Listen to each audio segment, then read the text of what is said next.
everybody, it's Rob Roberts, and I'm back here with another Let's Remember video, and today's game we're going to look at is H.E.R.O. for the Commodore 64, which I played a heck of a lot of this game when I was a kid. I don't even remember how we got this game or how old I was when I got it. I know the game came out in 1984, so I think it was actually ported to Commodore 64 a little bit later. You see, H.E.R.O.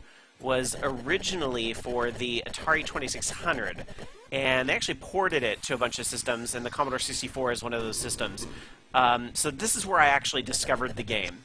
And as you can see here, I'm this little helicopter dude that's going around a cave exploring. I'm actually doing some of this from muscle memory. Like, I just played this game so much that I remember my way through some of these early caverns. I don't know if the ones later in the game will be as easy, but we'll see. But as you can see, I'm kind of flying around this cavern here in my little helicopter pack, and the object is to rescue these miners that are at the bottom of these caves. Now, I don't know why these caves are so huge that they require a helicopter to fly around, but a lot of the old games didn't make sense. We just kind of roll with it. That's what it is. So H.E.R.O. is the name of the game, and oops, I hit a light trap there, so now the lights are out. But see how when I do the dynamite, it lets you see the room for just a little bit. Where was I? H.E.R.O. Helicopter Emergency Rescue Operation. Damn it. Helicopter Emergency Rescue, damn it. No, it's Helicopter Emergency Rescue Operation is what H.E.R.O. stands for. And obviously you are, again, in your little helicopter pack in the cave, trying to go around and get these little miner guys that are trapped, but you got to avoid all the bugs, and that's actually lava rock. You got to be careful of that. You can't touch that. And yes, you shoot frickin' laser beams out of your visor or something. I don't know how that works, but that's what the fire button does. You can actually, you just press down to use the dynamite, so you gotta be careful not to, like, accidentally press down, because obviously if a dynamite explodes on top of you, that's very bad. So this gets a little trickier, because I gotta get close to the wall, but not too close, so I can set the dynamite down, but if I touch the wall, I actually get instantly killed, which is bad. If you run out of dynamite, you can actually use your laser to slowly wear down the wall, but it's very slow. Okay. So, see, like, I'll show you here. I'm going to use my laser. But it takes a long... See, it just wore off a little bit, and someday... There we go, finally. So as you'll notice, it's a huge time penalty, which you have your little power bar at the bottom, which is essentially a time limit. And that's all the time you have to clear the level, and you get a little bonus depending on how you do. Oh, got too close to that dynamite. These levels will later get trickier because you actually have to... You set the dynamite, and you have to fly up and make sure you're not hitting the monster there. And the controls take a little bit of getting used to. I mean, obviously with down being the dynamite, that takes some getting used to. But you really kind of get used to the feel of when you press up, like I'm pressing up. See, it takes a minute before I actually take off from the time I press up. So that takes a little bit of getting used to, but the control scheme was all kind of part of the fun of it. That was stupid. As I mentioned a minute ago, this game was originally for the Atari 2600, and it was really one of the better games on Atari 2600. Activision made a lot of killer games on the Atari 2600, and this was one of the last games they put out on the Atari 2600, because again, this game came out in 1984. What else happened in 1984? Big video game crash that ended the Atari 2600, ColecoVision, and television, and pretty much all that generation of games. And video games didn't really make a comeback until the NES and the Sega Master System a little later. But the Atari 2600 version of this is probably a little more well-known because it is the original. The Atari 2600 version I played actually quite a bit of on GameTap, if you guys remember that service, which I think is still around, but it's really not what it used to be. Back when Turner owned it, they had a crap ton of Atari 2600 games you could play on there. And I remember my little cool story bro moment was that I actually had the high score for the year, one of those years that this game was on GameTap, just because I played it so freaking much. Even the 2600 version, even, you know, a good 10 years after it was originally released. But I'm just not good at it anymore because I don't remember it so well. Plus, I haven't played the Commodore 64 version of this in a very, very long time, so excuses, right? Similar to the Atari 2600 version, you can actually hit F3 on the Commodore 64 to choose the level you want to start with. So you can actually start with 1, 5, 9, 13, or Pro, which is basically what happens after level 20. It recycles over again in the Pro levels because there are only 20 maps in the game, which, you know, again, these games were very, very small back in the day. They did not take up a lot of space, so even 20 maps is pretty impressive, even when you consider those first few maps I just played through were pretty short. So I got to at least level 5. Let's see if I can pick it up from level 5 here and get a little further this time, with maybe some extra lives and so on. The credit, of course, for design of this game would go to John Van Ryzen, who made this game originally on the Atari 2600. I'm not sure if he was responsible for the ports. Probably not. Those usually went to other people, but you never know. He also did another game for Activision. Cosmic Commuter was the game that he did on Activision. For the Atari 2600 for Activision. And unfortunately, this game was kind of overlooked because it was so late in the Atari 2600's life that unfortunately the guy probably didn't get the credit that was quite due to him for this game. The graphics, obviously, on the Commodore 64 are a little bit better. You don't have the starry backgrounds that you have on the Commodore 64, which I'm not sure what that's supposed to represent. I guess kind of like rock. Kind of looks like that, but you notice it's very interesting because in some areas, like where I'm at right now, the dots are red because the lava in there is red. I'm sure that has to do with limitations of the programming or what have you.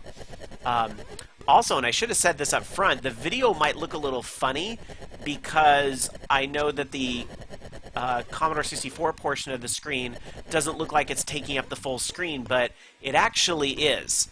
For whatever reason, H.E.R.O ran with a huge black framer on the screen, and it only used a smaller part of the screen. And I don't know if that was just due to resolution requirements or something to do with the port from the Atari 2600 or what have you, but you are actually looking at the game the way it was framed on a Commodore 64 monitor. That black space, I don't know if it's intended, but it is part of the game itself. You just get used to it.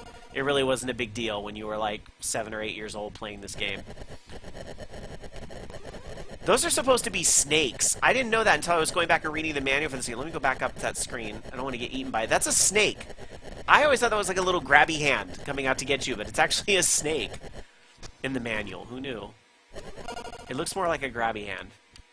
And I guess that thing's like a killer mosquito. I have no idea. Anyway, you gotta really get used to the controls in this area or else you'll fly down and hit something inadvertently.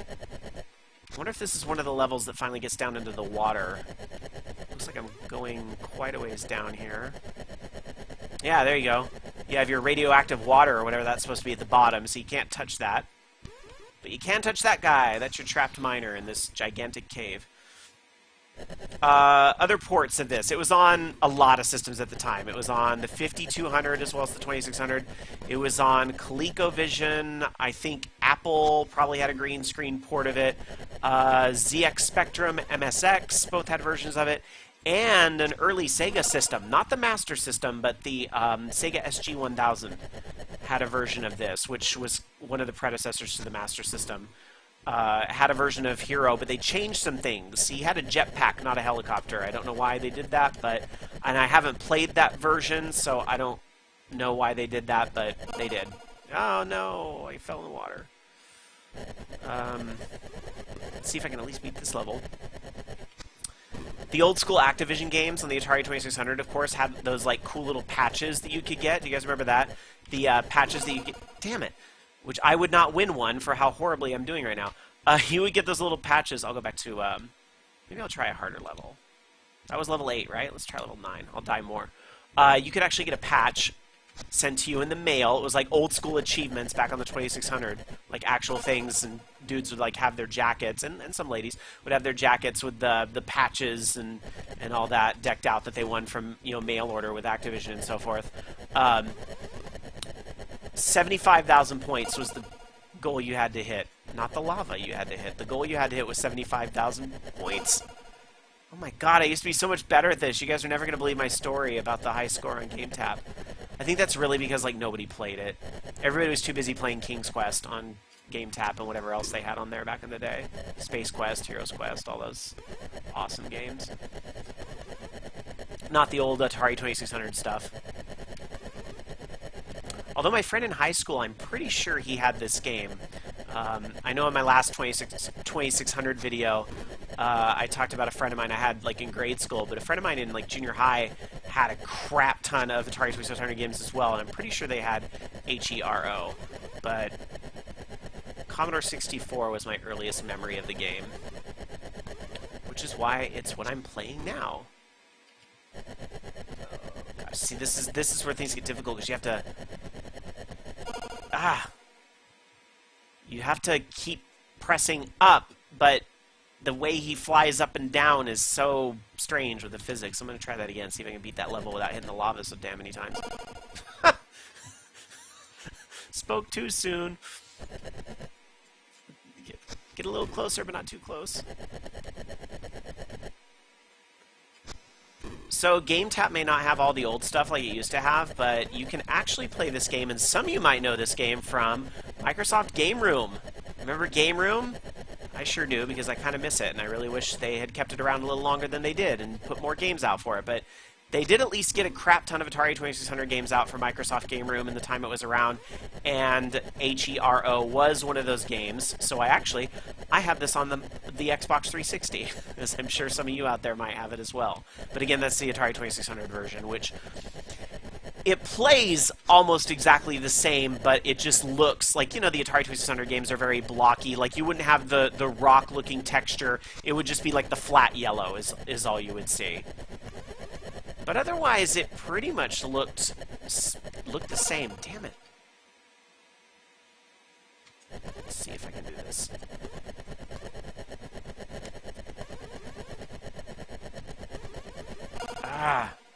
So tricky with the physics. Alright, well, either the dude's in this room. Okay, one more room to go. One more room. Oh, no. Alright, fly up. Oh! I did it! Yay! I'm not so awful. I'm sure some of you out there can breeze through the 20 boards in this game from muscle memory. So I only know about maybe the first 5 from muscle memory, and then things get a little rusty. You notice the enemies speed up, especially those killer mosquitoes really start to speed up in these later boards, which makes things a little more difficult. I think I have to... Crap, was there a... Aha! Yeah, I do have to go... See, did you notice that? I'll do it again. I'll do real quick. Dip down in that screen. See? Very bad if I let myself fall all the way. So I will dip down in this screen and not get grabbed by the hand that's supposed to be a snake, handy snake thing. Alright, there we go.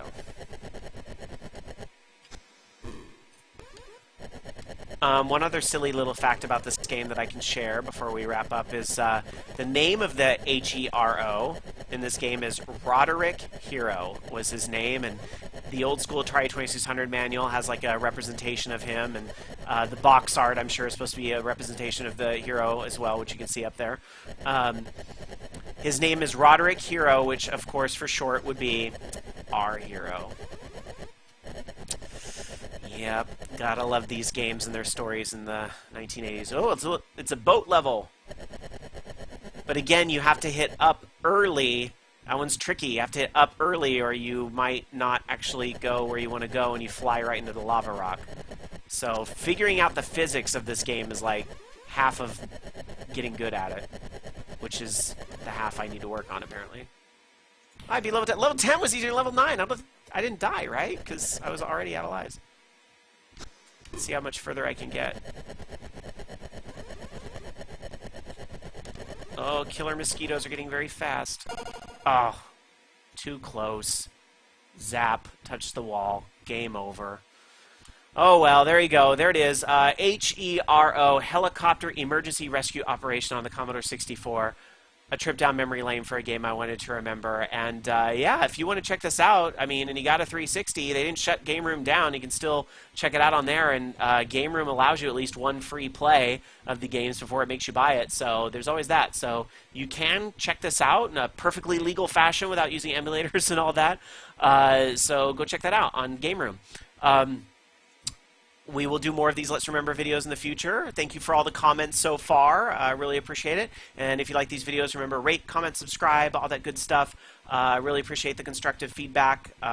Curious what games you guys would like to see in the future. I've gotten some good suggestions in the prior threads, so I'm going to keep trying to do about 2-3 videos a week, just kind of however many I can fit in, and until I run out of ideas, which should take a very long time because there were so many great games back in the 80s and early 90s. Because even though these first few videos have been like Commodore 64 and Atari, at some point I want to do Nintendo and Sega Master System, and even maybe Super Nintendo as well. So we'll dabble into that in future videos. In the meantime, quick plugs for my other projects. If you like podcasts, be sure to check out Orange Lounge Radio and Horde House, two of the shows I co-host, both in the iTunes Store, or you can check it all out at vognetwork.com, the Voice of Geeks Network, vognetwork.com. That's it. Thanks again for watching. Have a good one, everybody.